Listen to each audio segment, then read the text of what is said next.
남미 에콰도르 선교사였던 짐 엘리엇, 그는 시카고 위튼 칼리지를 수석으로 졸업을 하고 오랜 준비 끝에 1952년에 우리 4명의 친구와 함께 에콰도르 선교를 떠나게 되었습니다. 그런데 짐 엘리엇을 비롯한 일행들은 복음을 전해보지도 못하고 원주민들에 의해서 살해를 당하고 말았습니다.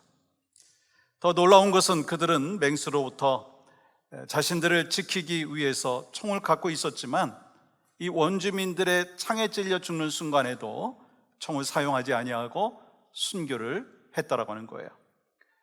그 당시 미국 언론들은 그 사실을 다음과 같이 이렇게 보도를 했습니다. 장래가 촉망되는 젊은이들이 무엇 때문에 멀리 남미까지 가서 제대로 일도 못하고 죽음을 당해야 하는가? 얼마나 불필요한 낭비인가? 얼마나 불필요한 낭비인가? 그리고 어떤 기자는 순교당한 짐 엘리엇의 부인인 엘리자베스에게 찾아가서 동일한 말을 합니다. What a waste. 얼마나 낭비인가? 얼마나 낭비인가? 왜냐하면 명문대학을 졸업한 사람이 부질없이 생명을 버린 것처럼 그렇게 느껴졌기 때문인 것이죠. 그러나 엘리엇의 아내는 이렇게 말합니다. 나의 남편은 어렸을 때부터 이 순간을 위해서 준비했던 사람입니다. 내 남편은 이제야 그 꿈을 이룬 것뿐입니다. 이후로 다시는 내 남편의 죽음을 낭비라고 말하지 마십시오. 그 후 엘리자베스와 또 순교한 선교사 부인들은 함께 선교사 그 삶을 살기 위해서 간호사 훈련을 받은 후에 아웃가족에게 찾아가서 복음을 전했습니다. 그러던 어느 날 추장이 엘리자베스에게 질문합니다. 당신들이 우리를 위해서 이렇게 수고하는 이유가 무엇입니까? 그때 대답합니다. 우리는 5년 전에 당신들이 죽인 그 남자들의 아내들입니다. 그러나 하나님의 사랑 때문에 이곳에 오게 되었습니다. 그 부인의 말을 들은 아웃가족은 큰 감동을 받고 또 복음을 받아들이고 예수님을 영접하게 되었어요. 그리고 짐 엘리엇을 죽인 키모는 부족 최초의 목사가 되었습니다. 짐 엘리엇이 학교 다닐 때 쓴 일기장에는 이러한 글이 있었습니다. 영원한 것을 얻기 위해 영원하지 않은 것을 버리는 일은 결코 어리석은 선택이 아니다. 만약 그가 영원한 생명보다 자신의 목숨을 먼저 생각했다면 여러분 어떤 일이 벌어졌겠습니까? 그는 창을 들고 달려오는 원주민들을 향하여 총을 쏘았을 거예요. 그렇다면 아웃가족은 예수님을 믿지 않았을 것이고 또한 그는 자신이 저지른 그 살인을 자책하면서 선교를 중단하고 말았을 것입니다. 짐 엘리엇이 복음을 한마디도 전하지 못하고 순교했지만 그러면서 사람들은 이렇게 보았습니다. 또 이렇게 말했을 거예요. 그의 죽음이 얼마나 헛되고 무익한 죽음이었겠는가. 그렇지만 하나님께서는 짐 엘리엇과 그의 친구들의 이 순전한 순종을 통해서 아웃가족 전체를 복음화시켰고 아웃가족의 구원의 역사를 허락하여 주셨습니다. 사랑하는 여러분, 세상 보기에 영원한 것을 얻기 위해서 영원하지 않은 것을 버린 사람은 참으로 어리석게 보일 수 있습니다. 이번에 페루에 가서 함께 선교 사역을 감당하는데 그곳에서 지난 33년의 사역을 하시면서 젊은 그 한 시대를 다 하나님의 영광을 위하여 바친 그 삶의 모습, 우리가 볼 때는 참 고귀하고 하나님이 보실 때는 귀하지만 세상 사람들이 볼 때는 낭비라고 생각할 수도 있다는 것이죠. 그뿐인가요? 교회와 하나님 나라를 위해서 헌신하는 분들 우리 주변에 얼마나 많습니까? 세상 사람들이 볼 때 어리석게 볼 수도 있다라고 하는 것이죠. 그러나 하나님께서는 죄와 허물로 죽었던 우리를 구원하기 위해서 독생자 예수 그리스도를 이 땅에 보내주시고 십자가에서 죽게 하셨어요. 우리에게 최고의 희생의 거룩한 선물을 허락하여 주셨다라고 하는 거예요. 우리는 주님으로부터 너무나 큰 은혜와 복을 받았음에도 불구하고 주님께 드릴 때는 너무나 인색하게 그러면서 계산하면서 드리고, 또한 세상적인 눈으로 그것을 또한 계산하고 있지 않는가라고 하는 것입니다. 나와 내 가족을 위해서, 내 자녀들을 위해서는 아낌없이 사용을 하지만, 헌신을 하지만 하나님의 영광을 위해서 너무 인색하고 너무 계산적인 삶을 살고 있지 않는가라고 하는 것입니다. 오늘 본문은 예수님을 따르면서도 세상의 계산 방식을 버리지 못하고 물질의 노예가 되어서 하나님의 은혜를 깨닫지 못하고 성령님을 속임으로 인해서 갑작스럽게 죽음을 맞이한 이 부부에 대해서 소개를 하고 있습니다. 여러분, 오늘 본문은요, 이 사도행전 4장과 연결되어 일어난 이야기입니다. 이 사도행전 4장에 보면 성령 충만했던 예루살렘 교회가 놀랍게 부흥하는 것을 우리가 볼 수 있지 않습니까? 한꺼번에 3,000명, 5,000명이 구원받고 주님 앞으로 돌아왔습니다. 날 때부터 걷지 못하던 그 안진뱅이를 하나님께서 고쳐주셨어요. 땅이 진동하고 흔들리는 역사도 일어났습니다. 예루살렘 교회가 한 마음이 되어서 아무도 자기 소유를 자기 것으로 여기지 아니하고 모든 것을 공동으로 사용하는 그러한 은혜로운 공동체였습니다. 또한 가난한 사람들을 위해서 자기 소유를 내놓고 이기심과 탐심에서 벗어났던 아름다운 성도의 삶의 모습을 또한 볼 수가 있었습니다. 그런데 여러분, 오늘 사도행전 5장에 들어와서는 이 하나님께 기쁨이 되는 그 초대교회의 모습을 무너뜨리는 엄청난 사건이 일어나고 있는 것을 볼 수가 있습니다. 그것이 바로 아나니아와 삽비라 이야기입니다. 본문 1절과 2절은 이렇게 기록되어 있습니다. 아나니아라 하는 사람이 그의 아내 삽비라와 더불어 소유를 팔아 그 값에서 얼마를 감추매 그 아내도 알더라. 얼마만 가져다가 사도들의 발 앞에 두니. 여러분, 근데 문제가 이 아나니아와 삽비라가 땅값 얼마를 감추고 헌금함으로 인해서 둘 다 죽게 되었다는 거예요.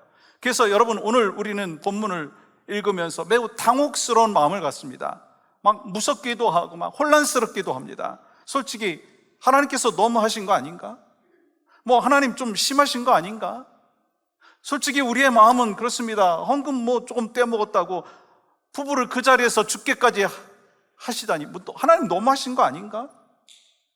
여러분, 아나니아와 삽비라의 죄악이 무엇이었기에 그들의 생명까지 잃게 되었는가라고 하는 것입니다. 여러분, 오늘 우리 본문을 통해서 우리 모두가 하나님 앞에서 살아가는 그 삶에 그 새롭게 하여짐의 은혜를 경험할 수 있기를 간절히 소망합니다. 여러분, 아나니아와 삽비라 부부는 소중한 재산을 팔아 하나님 앞에 드렸어요. 그런데 왜 이 죽는 비극의 주인공이 되었을까라고 하는 거예요. 여러분, 우리가 얼핏 보기에는요, 그들의 문제가 헌금 일부를 감춘 것만으로 보일 수 있습니다. 그런데 그게 핵심이 아니라는 거예요. 사실 우리들 중에 누군가 전 재산을 팔아가지고 그 중에 절반만 하나님 앞에 드렸다고 해도요, 정말 대단한 거 아닙니까? 엄청난 결단 아닙니까? 재산의 그 10분의 1만 드려도 놀라운 그 헌신이고 대단하다라고 칭송을 받을 수 있습니다. 그런데 그보다 훨씬 더 중요한 문제가 있다는 거예요. 그들이 왜 헌금을 하게 되었는가라고 하는 것이죠. 그들이 헌금하겠다고 결심한 시점부터 우리가 좀 살펴보면 좋겠는데, 사도행전 4장 32절은 이렇게 기록하고 있습니다. 믿는 무리가 한 마음과 한 뜻이 되어 모든 물건을 서로 통용하고 자기 재물을 조금이라도 자기 것이라고 하는 이가 하나도 없더라. 아나니아와 삽비라가 헌금하기 전부터 초대교회 교인들은요, 하나님 앞에 이 헌금 생활을 했습니다. 그리고 34절 35절 말씀은 또 이렇게 기록하고 있습니다. 그 중에 가난한 사람이 없으니 이는 밭과 집 있는 자는 팔아 그 판 것의 값을 가져다가 사도들의 발 앞에 두매 그들이 각 사람의 필요를 따라 나누어 줌이라. 그러면 그때까지 아나니아와 삽비라가 헌금을 했습니까? 아니에요. 근데 왜 갑자기 헌금을 한 것인가? 라고 하는 거예요. 그 부부가 갑자기 전 재산을 팔아 헌금한 동기가 뭐냐라고 하는 거예요. 사도행전 4장 36절과 37절을 통해서 우리는 그 힌트를 발견할 수가 있습니다. 구브로에서 난 레위 지역 사람이 있으니 이름은 요셉이라. 사도들이 일컬어 바나바라, 번역하면 위로의 아들이라 하니 그가 밭이 있음에 팔아 그 값을 가지고 사도들의 발 앞에 두니라. 이 초대교회 바나바는요, 혜성과 같이 나타난 인물입니다. 그의 본명은 레위 출신 요셉이었습니다. 이 사람이 밭이 있었는데, 이 헬라어 원어에 보면은요, 아그로스라고 하는 단어를 썼는데, 이 단어는 엄청나게 큰 밭을 상징하는 거예요. 그러니까 지금까지 사람들이 자기 소유를 팔아서 헌금한 것과는 차원이 다른 그런 헌금을 했다는 거예요. 여러분, 그 당시 얼마나 사람들이 가난했습니까? 성도들이 가난했어요. 그러니까 초대교회 성도들이 얼마나 큰 위로를 받았겠습니까? 근데 옛날이나 지금이나 교회는 소문이 참 빠르게 퍼집니다. 교회 소문이 그냥 금방 들었어요. 여기저기서 이 바나바의 이야기가 막 하기 시작을 하는데, 그러면서 또한 교회 중요한 인물로 발탁이 됩니다. 막 사람들은 그들을 막 존경합니다. 그리고 그의 이름, 요셉이라고 하는 이름보다는 위로의 아들이라고 하는 바나바라고 하는 이름을 더 많이 부르기 시작합니다. 막 이곳저곳에서 바나바. 그 사건은 초대교회에 큰 감동과 귀감이 되었을 거예요. 그런데 여러분, 그러한 바나바의 의로운 모습이 아나니아와 삽비라 부부에게 도전이 아니라 시기와 질투로 다가왔다는 사실 아십니까? 그리고 아나니아와 삽비라 부부는 이렇게 말을 합니다. 우리도 땅이 있으니 팔아서 헌금합시다. 그러면 사도들이, 성도들이 우리를 인정할 거야. 그리고 땅을 팔았어요. 근데 땅을 팔고 나니까 그 재산을 다 바치는 것이 아까운 마음이 드는 거예요. 여러분, 바나바의 구제의 동기가 뭐죠? 헌금한 동기가 뭡니까? 하나님의 권위를 인정하는 것이고 이웃을 사랑하는 마음이었습니다. 바나바는 명예를 얻기 위해서, 자기 이름을 드러내기 위해서, 자기의 인기 관리를 위해서 밭을 팔고 헌금을 한 것이 아니라고 하는 거예요. 근데 아나니아와 삽비라가 그들의 땅을 팔아서 헌금한 그 동기는요, 명예를 얻고 사람들에게 인정받기 위한 탐심이 가득했다라고 하는 거예요. 여러분, 탐심이 뭔가요? 우상숭배입니다. 다시 말해서 자신의 욕심과 욕망을 채우기 위한 우상숭배를 했다라고 하는 거예요. 그러니까 그들이 헌금한 이유는 하나님을 사랑해서가 아니라, 어려운 사람을 돕고자 하는 사랑의 마음에서 나온 것이 아니라 이 사람들의 인정과 칭찬이라고 하는 명예욕에 사로잡혀서 하나님이 아니라 사람을 더 의식하는 행동이었다라고 하는 거예요. 그렇게 하면 자신이 누구보다 더 성령 충만하고 헌신적인 사람으로 보일 것이다, 그렇게 생각을 했다는 거예요. 가끔 교회 안에 보면 사역하다가 섭섭마귀에 사로잡히는 분들이 있어요. 섭섭 시험에 빠지는 분들이 있어요. 막 열심히 헌신하고 봉사하고 난 뒤에 막 불평하고 원망하면서 비교하면서 남의 탓을 합니다. 여러분, 그럴 때 누구를 위해서 했는가 자기 자신에게 한번 점검해 보아야 한다는 거예요. 물어봐야 된다는 거예요.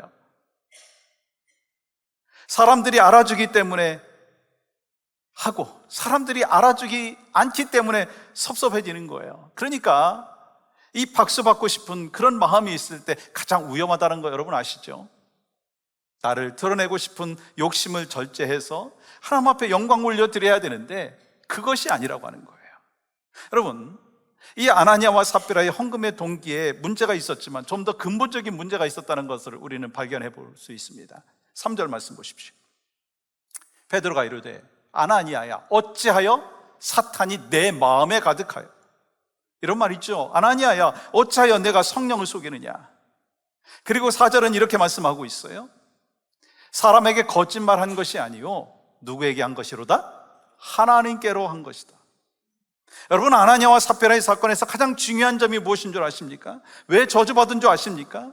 아나니아의 죄는요, 얼마 헌금을 했느냐, 액수의 문제가 아니라 하나님을 속였다라고 하는 것이 문제라고 하는 거예요.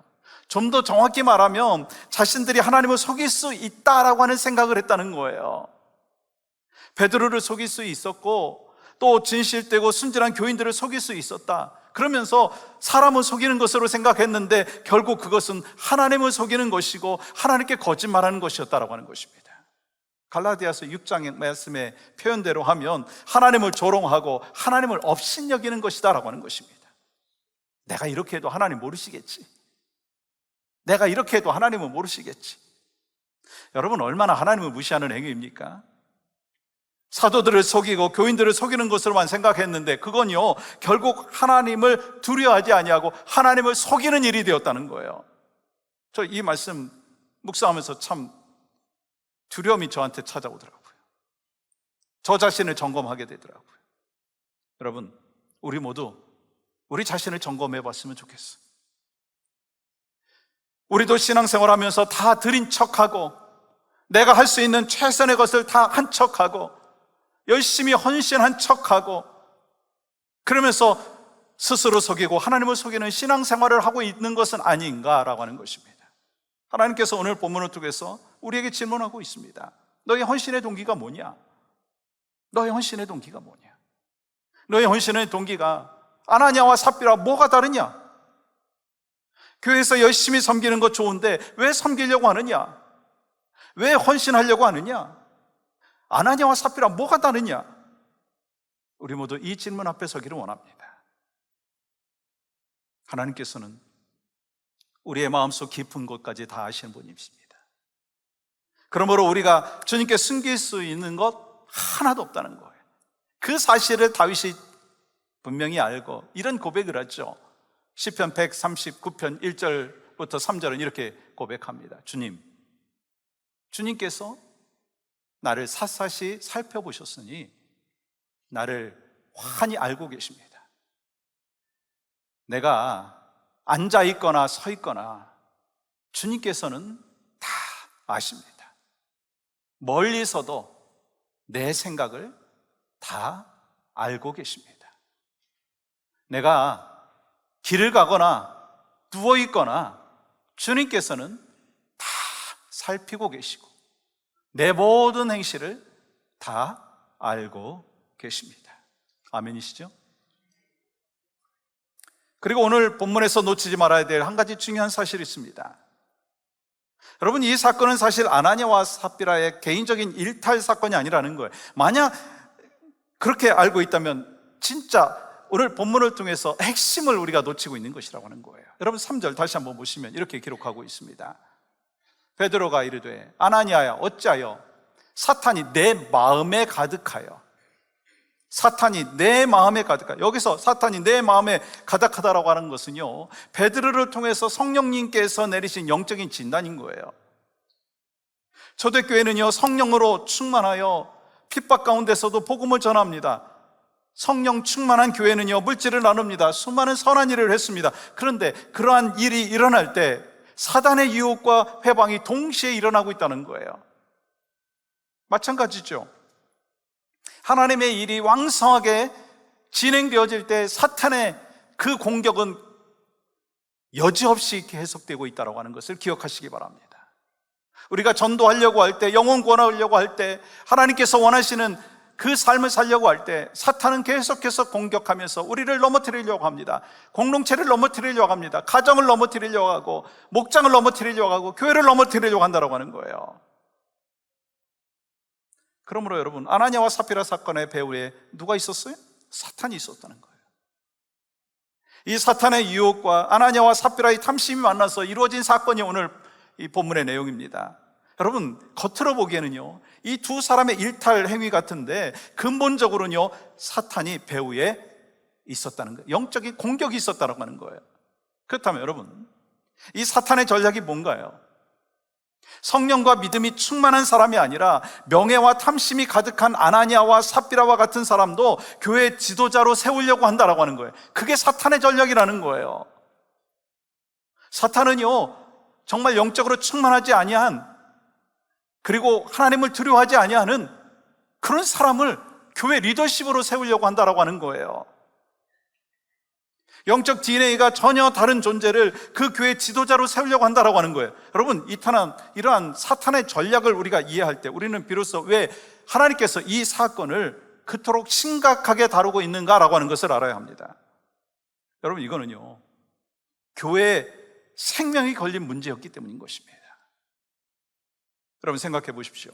만약에 아나니아와 삽비라가 헌금을 했는데 아무도 그의 동기를 모르는 거예요. 사탄의 그 속임수를 눈치채지 못했다면 여러분 어떻게 되었겠습니까? 만약에 베드로가 이 성령의 충만한 은혜가 없었다면 어떻게 되었겠습니까? 아마 베드로도 반갑게 맞이했을 거예요. 어떻게 이렇게 큰 금액을 헌금할 수 있습니까? 참 귀한 일 하셨습니다. 그러면서 이제 교회 리더들한테 이야기했겠죠. 근데 그것이 막 사람들한테 알려지고 그러면서 아나니아와 삽비라도 칭찬을 받았을 거예요. 여러분, 영적인 DNA가 완전히 다른 사람인데, 성령의 사람이 아닌데 악령의 사람인데, 아니 그들이 교회 리더가 된다면 교회는 어떻게 되겠느냐라고 하는 것입니다. 여러분, 말씀드린 대로 교회는 굉장히 소문이 빠른 곳입니다. 그래서 조금만 지나면 다음과 같은 소문이 났을 거예요. 아나니아 삽비라가 전 재산을 팔아가지고 헌금을 했다고 하는데 그게 거짓말이래. 근데 그 사실에 대해서 아무도 몰랐대. 베드로 목사님도 몰랐대. 교회 리더들도 몰랐대. 여러분, 그러면 교회가 어떻게 되었겠어요? 하나님도 아무것도 모르시는구나. 교회는 우스워졌을 것입니다. 그런데 아나니아와 삽비라에게 이런 무서운 일이 벌어질 때 초대교회는요, 큰 두려움이 있다는 거예요. 그 사건을 보고 들었다면 어찌 두려워하지 아니하겠습니까? 하나님의 명령을 어떻게 불순종하고 내가 하고 싶은 대로 하고 속이고 그리고 감추면서 신앙생활을 할 수 있었겠는가라고 하는 것입니다. 그렇다면 여러분, 아나니아가 죽고 난 다음에 초대교회 성도들의 반응이 어땠을까요? 5절은 이렇게 기록하고 있어요. 이 일을 듣는 사람이 다 크게 두려워하더라. 그러면 삽비라가 죽은 다음에 사람들은 어떻게 반응했을까요? 11절 보십시오. 같이 한번 읽어볼까요? 시작. 온 교회와 이 일을 듣는 사람들이 다 크게 두려워하니라. 어떻습니까? 우리는 지금 이 사건을 글로 접하면서 막 이해할 수가 없어요. 막 당혹스러워요. 하나님 너무하신 거 아니에요? 그렇게 반응하고 있지만 초대교회 성도들이요, 그 당시에 현장에서 경험한 것은, 현장에서 보인 반응은 다른 것이 아니었습니다. 두려움이었다는 거예요. 하나님에 대한 두려움이었다는 거예요.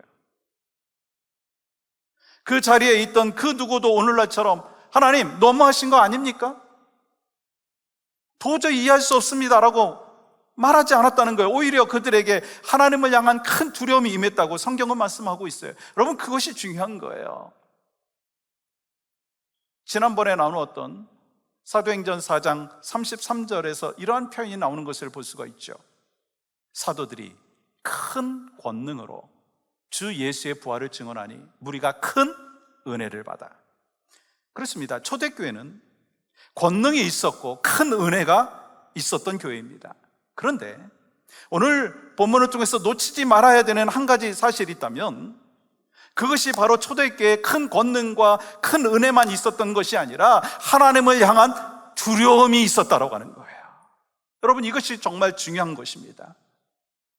그러므로 초대교회가 하나님을 향한 더 큰 두려움을 가지게 된 그 배경에는 오늘 아나니아와 삽비라 사건 때문이라는 거예요. 우리는요, 이렇게 얘기합니다. 초대교회로 돌아가야 합니다. 저도 100% 공감합니다. 왜 우리가 초대교회로 돌아가자라고 이야기합니까? 초대교회는요, 그렇게 강한 성령님의 역사심이 있었기 때문인 것입니다. 그래서 우리가 초대교회로 돌아가자라고 하죠. 그런데 여러분, 이 말은 초대교회에 누렸던 큰 권능과 큰 은혜만이 아니라 초대교회는 있었지만 오늘날 한국교회와 미국교회와 이민교회에 잃어버린 하나님을 향한 두려움이 회복되어야 된다는 것을 말씀하고 있는 거예요. 여러분, 오늘날 크리스찬들의 문제가 뭘까요? 여러분과 저의 문제가 뭘까요? 초대교회는 있었지만 지금 없는 하나님을 향한 두려움이 없다라고 하는 거예요. 혹시 여러분과 저도 하나님께 예배하고 크리스찬의 삶을 살면서 하나님을 향한 두려움이 사라져 버리지는 않았는가라고 하는 거예요. 우리가 하나님을 속이면 그 죄값은 죽음이라고 하는 것을 안다면 우리가 어떻게 하나님을 속일 수 있고, 어떻게 하나님 앞에 불순종할 수 있고, 어떻게 감추면서 신앙생활을 할 수 있겠느냐라고 하는 거예요. 여러분, 오늘 본문 말씀은 우리가 읽을 때 정말 당혹스러웠지만 초대교회 성도들에겐 당혹스러운 사건이 아니라는 거예요. 하나님을 향한 두려움을 갖게 된 사건이라는 거예요. 그러므로 결국 오늘 본문은요, 헌금에 대한 이야기가 아니에요. 헌금에 대한 이야기가 아니고 교회의 성결에 대한 이야기를 하는 것이고 하나님의 주권에 대하여 이야기하는 거예요. 여러분, 사자성어 가운데 일벌백계라고 하는 그 단어가 있습니다. 일벌백계. 본보기로 특정한 한 사람에게 큰 벌을 내림으로 100명의 사람들이 경계하게끔 만드는 것. 그렇습니다. 하나님께서는 아나니아와 삽비라 부부를 벌하심으로 인하여서 수많은 사람, 즉 여러분과 저에게 교훈을 주고자 하셨다라고 하는 것입니다. 하나님은 크고 두려운 분이시고 결국 우리가 그분을 속일 수가 없다라고 하는 것입니다. 그러므로 우리 모두가 하나님을 향한 두려움의 마음이 있어야 되는 거예요. 그리고 우리 헌신의 동기를 한번 점검해 보시기를 바랍니다. 하나님은 내 마음 깊은 곳까지 아시는 분이에요. 그러므로 초대교회를 사로잡은 그 두려움이 바로 여러분과 저에게도 있어야 됩니다. 하나님은 사랑의 하나님이십니다. 하나님은 우리를 긍휼히 여겨주십니다. 하나님께서는 우리를 날마다 격려하시고 축복하기를 원하십니다. 그렇지만 하나님을 속이는 자에게 하나님은 벌하시는 분이시다라고 하는 두려운 하나님인 것을 기억하시기 바랍니다. 초대교회는 가장 은혜롭고 성령이 충만한 공동체였습니다. 근데 반면에 위선적인 거짓 신앙 또한 존재하는 불완전한 공동체였습니다. 그렇다면 왜 누가는 이렇게 초대교회의 부끄러운 모습까지 기록을 했느냐라고 하는 거예요. 여러분, 두 가지 이유를 우리가 생각해 볼 수 있습니다. 그 하나는 모든 교회와 성도들이 하나님 앞에서 범죄하지 아니하도록 워닝을 주고 계신 거예요. 워닝을 주고 계신 것입니다. 또한 이 땅에 어떤 교회도 완전한 교회가 없다라고 하는 것을 깨닫고 늘 깨어 기도하면서 완전한 교회, 곧 천국에서 이루어질 완전한 하나님 나라를 소망하면서 최선의 삶을 살라라고 말씀하고 있는 거예요. 우리 모두가 서로의 부족함과 연약함을 막 지적하고 그것에 대해서 이야기하면서 상대방의 마음을 상처 주고 힘들게 하는 것이 아니라 그 연약함을 위하여 기도하는 하나님의 백성이 바로 여러분과 제가 되기를 간절히 소망합니다. 교회 공동체의 부족함과 연약함을 바라보면서 지적하며 불평하고 그런 삶이 아니라 어떻게 하면 하나님께서 세워주신 이 공동체를 더 건강하게, 더 행복하게, 더 세상을 변화시키는 축복의 공동체로 세워나갈 것인가라고 하는 것을 기도하며 고민하며 힘써 교회를 세워나가는 여러분과 저희 삶이 되기를 주님의 이름으로 축복합니다.